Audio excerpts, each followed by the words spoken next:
Hey welcome back to ICT. আমি এইচে হানিফ ফয়সাল। তো আজকে আমরা আলোচনা করতে যাচ্ছি আদমজি ক্যান্টনমেন্ট কলেজের টেস্ট পরীক্ষার এমসিকিউ সলভ নিয়ে। আমরা পূর্ব থেকে কারেক্ট অ্যান্সারগুলো মার্ক করে রেখেছি, আর এখন আমরা দেখব কেন এইটাই কারেক্ট অ্যান্সার বা তার বিকল্প হতে পারে কি না। দেখো, ডিএনএস এর পুনরূপ হচ্ছে ডোমেইন নেমিং সিস্টেম। আমাদের পূর্ব থেকে মার্ক করার সবচেয়ে বড় সুবিধা হচ্ছে আমাদের শিক্ষার্থীরা চাইলে টেনে টেনে সবগুলো ভালো করে দেখে নিতে পারবে। তারপর দেখো, ক্রায়ো সার্জারিতে ব্যবহৃত যন্ত্রপাতি হচ্ছে ক্রায়োপ্রোব, স্প্রে ডিভাইস এবং অ্যাকচুয়েটর। অ্যাকচুয়েটর হচ্ছে কার অংশ? অ্যাকচুয়েটর হচ্ছে রোবটের অংশ। তার মানে অ্যান্সার হচ্ছে কি, এটা তার কারেক্ট অ্যান্সার। তারপর দেখো,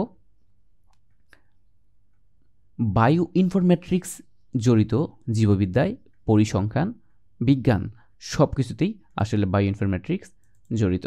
তারপর দেখো, ডিএনএ নিয়ে কাজ হতে পারে জেনেটিক্স ইঞ্জিনিয়ারিংয়ে অবশ্যই, বায়োমেট্রিক্স অবশ্যই, এবং ক্রায়োসার্জারিতে ডিএনএ ইউজ দরকার হয় না। তাহলে অ্যান্সার হচ্ছে কি 1 এবং 2 তার কারেক্ট অ্যান্সার। তার পরবর্তী কোয়েশ্চন দেখো, কোন মেথডে প্রেরক ডেটা প্রাইমারি মেমোরিতে জমা, অর্থাৎ প্রাইমারি স্টোরেজের প্রয়োজন হয় কোথায়? সিঙ্ক্রোনাস ট্রান্সমিশনে। দেখো, পরবর্তী প্রশ্ন, শুধুমাত্র জিপিএ 5 প্রাপ্তদের সংবর্ধনা এই কথাটির সাথে কোনটি সম্পর্ক তৈরি করা যায়? Simplex, no. Full duplex, unicast একজন আছে, মাল্টিকাস্ট। কেন মাল্টিকাস্ট? কোশ্চেন হচ্ছে মাল্টিকাস্ট কেন? কারণটা হচ্ছে একই গ্রুপের বা একই ক্লাসের বা একই সেকশনের সবাই জিপিএ 5 পাবে না। যারা জিপিএ 5 পাবে শুধুমাত্র তারাই এটা পাবে। দ্যাটস ওয়াই কি এটা মাল্টিকাস্ট। দেখো, বর্তমানে বহুল ব্যবহৃত টপোলজি কোনটি? রিং তো হচ্ছে না, ম্যাশ হচ্ছে না কারণ অধিকতর তার, আর বাস অর স্টার। এই দুইটা থেকে যে কোনো একটা হতে পারে এবং পরীক্ষা হলে তুমি এখানে কনফিউজড হতে পারো। তো এই ক্ষেত্রে স্টার কেন এগিয়ে আছে? কারণ স্টার হচ্ছে সেট আপ খুবই সহজ। বর্তমানে হাফ সুইচ দিয়ে তুমি খুব সহজে স্টার তৈরি করে ফেলতে পারো। আর বাসের ক্ষেত্রে তারের আধিক্যতা থাকে, ব্যাকবোন কেবল একটা ইস্যু থাকে, এই জন্য কি বাসের চেয়ে স্টার। বাট তোমাকে যদি পরীক্ষার প্রশ্ন করা হয় ল্যাবরেটরিতে, তাহলে ল্যাবরেটরিতে কিন্তু বাস অনেক বেশি এগিয়ে স্টারের চেয়ে। পরবর্তী প্রশ্ন হচ্ছে যে এটা সত্য সারণী দেওয়া আছে এবং বলা হচ্ছে যে ওয়ের দ্বারা কোন গেট নির্দেশ করে। এখন দেখো, এই টাইপের প্রশ্ন থাকলে আমাদের যে কাজটা করতে হবে তা হচ্ছে আউটপুটে কার মান বেশি। আউটপুটে কার মান বেশি বলো তো? আউটপুটে জিরোর মান বেশি। আউটপুটে জিরোর মান বেশি। কোশ্চেন হচ্ছে জিরো কেন হচ্ছে, অর্থাৎ ইনপুটের কী কারণে আউটপুট জিরো হচ্ছে, এটা তোমাকে বের করতে হবে। ইনপুটে দেখো 1 হলে কিন্তু আউটপুট 0 হয়ে যাচ্ছে, অর্থাৎ 1 এর সাথে 1 এর সম্পর্ক হচ্ছে অরের, মানে 1 থাকলে 1 হবে অর গেট, আর 1 থাকলে 0 হবে দিস ইজ নর গেট। ঠিক আছে, এইটা ওকে। তারপর দেখো, সত্য সারণী দ্বারা ওয়াই এর কোন ফাংশনটি নির্দেশ করে? নর গেটের ফাংশন হচ্ছে স্যার কি? নর গেটের ফাংশন হচ্ছে a plus B whole not. হ্যাঁ, এইটা নর গেটের ফাংশন। আর a প্লাস বি হোল নটে মানে হচ্ছে a not into B not, মানে এটা ডিমর্গান অ্যাপ্লাই করলে আমরা পাবো হচ্ছে স্যার এইটা। তার মানে কি 2-3 তার কারেক্ট অ্যান্সার। তারপর দেখো, দুটি ওয়েব পেজের মধ্যে সংযোগ স্থাপনের জন্য আমাদের কি ব্যবহার করতে হবে? অবশ্যই হাইপারলিঙ্ক ট্যাগ ইউজ করতে হবে। ওকে, অ্যাঙ্কর ট্যাগ। আমরা কিন্তু আরজিবি এবং হ্যাক্সে কালার কোড নিয়ে একটা সুন্দর ভিডিও দেওয়া আছে আমাদের HTML চ্যাপ্টারে। তো এই ভিডিওটা অবশ্যই ভালো করে দেখার চেষ্টা করবে, কারণ এটা যথেষ্ট গুরুত্বপূর্ণ এমসিকিউর জন্য। রেডের কালার কোড হচ্ছে, আমরা আরজিবি মানে হচ্ছে কি স্যার? Red, green, blue.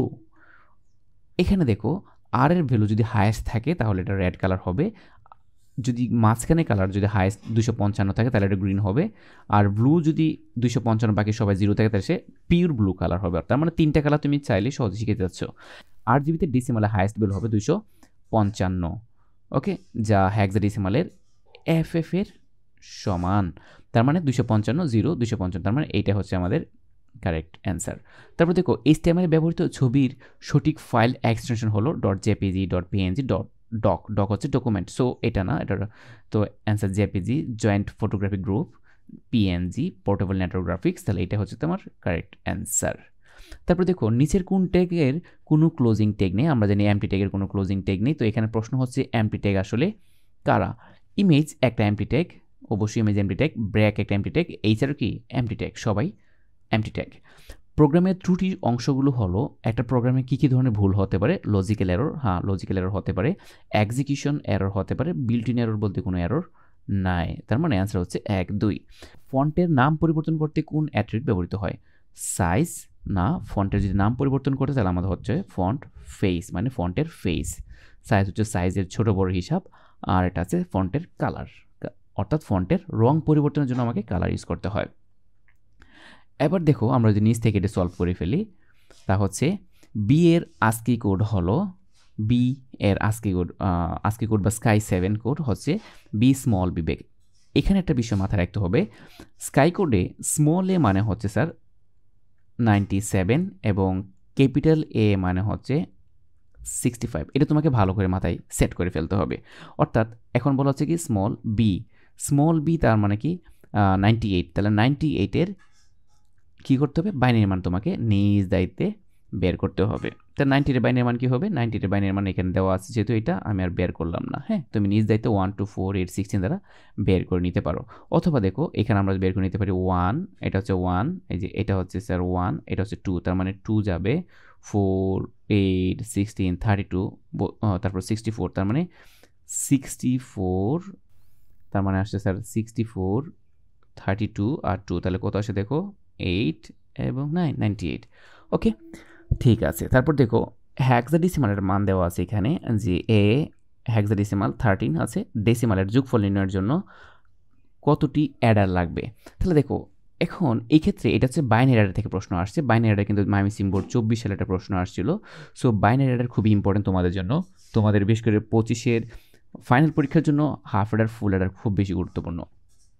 দেখো তারপর দেখো এখানে আছে কিসে, হেক্সাডেসিমাল, তার মানে এইটার জন্য আমার বাইনারি মান হচ্ছে স্যার 1010। আর এখানে নিচে কত দেওয়া আছে স্যার, নিচে 13-এর বাইনারি মান হচ্ছে 1101। তার মানে দেখবেন কয় বিট আসছে, এখানে 4 বিট, তার মানে 4টা অ্যাডার লাগবে। প্রথমটা হচ্ছে মনে রাখতে হবে বাইনারি অ্যাডার ক্ষেত্রে প্রথমটা আমরা ইউজ করতে পারি কি হাফ অ্যাডার, প্রথমটা হচ্ছে হাফ অ্যাডার, বাকি 3টা কি হবে স্যার ফুল অ্যাডার। ওকে, প্রথমটাই হাফ অ্যাডার হবে, বাকি সবাই ফুল অ্যাডার হবে। দেখো পরের লাইনে যাওয়া যায়, এইচ আর ট্যাগ নো, এটা হরাইজন্টাল রো, তারপর হচ্ছে বি আর ব্রেক ট্যাগ দ্বারা এবং ব্যাকস্ল্যাশ এন দ্বারা, অবশ্যই নিউ লাইন এটাতেও যাওয়া যায়, এটাতেও যাওয়া যায়। ওকে, তার মানে অ্যান্সার হচ্ছে 2 3। এটা হচ্ছে সি প্রোগ্রামিংয়ে, এটা হচ্ছে HTML-এ। ওকে, তারপর দেখো দ্বিতীয় প্রজন্মের ভাষা কোনটি, আমরা জানি অ্যাসেম্বলি ভাষা হচ্ছে দ্বিতীয় প্রজন্মের ভাষা। সি প্রোগ্রামে যে কোনো জায়গায় যাওয়া যায় কোনটি ব্যবহার করে, অবশ্যই সি প্রোগ্রামিংয়ে আমরা জাম্পিং স্টেটমেন্ট হিসেবে গো টু ইউজ করতে পারি। গো টু ব্যবহার করে যে কোনো জায়গায় যাওয়া যায়, তুমি যে জায়গায় লেভেল উল্লেখ করবা ওই লেভেলে যাওয়া সম্ভব। প্রোগ্রামের আউটপুট কত, আগে প্রোগ্রামটা দেখি। প্রোগ্রামটা হচ্ছে ইন্ট a3b, মানে এর মান 3 থেকে শুরু হচ্ছে। দেখো এখানে বলা আছে কি 2 × a, এটাকে 2 দ্বারা ভাগ করে ভাগশেষ বিতে জমা রাখতে হবে। তাহলে দেখো আমরা এটাকে যদি সাইজ করি, তাহলে 2 × a মানে হচ্ছে স্যার 6কে আমরা 2 দ্বারা ভাগ করে ভাগশেষ, তাহলে 6কে 2 দ্বারা ভাগ করলে হবে 3 × 2 = 6, ভাগশেষ হবে কত স্যার 0, প্রিন্ট বি। তাহলে বি এর ভেতরে কত থাকবে, 0 থাকবে। কেন স্যার, এই স্যাম্পলটা দ্বারা কি বোঝায়, এটা দ্বারা কাজ হচ্ছে ভাগশেষ তোমাকে ফল হিসেবে পাঠাবে। আর সহজভাবে যদি আমি বলতে চাই তা হচ্ছে দেখো, আমি যদি এখানে লিখি 6/2, তার মানে এটার অ্যান্সার হচ্ছে স্যার 3। আমি যদি লিখি 6% 2, তাহলে এটা মানে হচ্ছে 6কে 2 দ্বারা ভাগ করলে ভাগশেষ কত হবে 0। ঠিক আছে, আমি আশা করি এই দুইটা এক্সাম্পল দেখে তুমি টোটালি ক্লিয়ার। তারপর দেখো বলা আছে ফ্লোচার্টে প্রক্রিয়াকরণের জন্য কোনটি ব্যবহার করা হয়। আমরা জানি প্রক্রিয়াকরণের সিম্বল হচ্ছে এটা, ঠিক আছে। আর এটা হচ্ছে স্টার্ট অর স্টপ, এটা হচ্ছে ইনপুট অর আউটপুট, এটা হচ্ছে কি সংযোগ বা কানেক্টর। অনুবাদক প্রোগ্রাম হলো অ্যাসেম্বলি কোডকে কম্পাইলার এবং ইন্টারপ্রেটার, সবগুলো হচ্ছে স্যার অনুবাদক প্রোগ্রাম। সো এই ছিল আদমজী ক্যান্টনমেন্ট কলেজে 2025 সালের টেস্ট পরীক্ষার MCQ সলভ। সো দেখা হচ্ছে পরবর্তী কোনো ক্লাসে, সে পর্যন্ত ভালো থাকো, সুস্থ থাকো, আল্লাহ হাফেজ।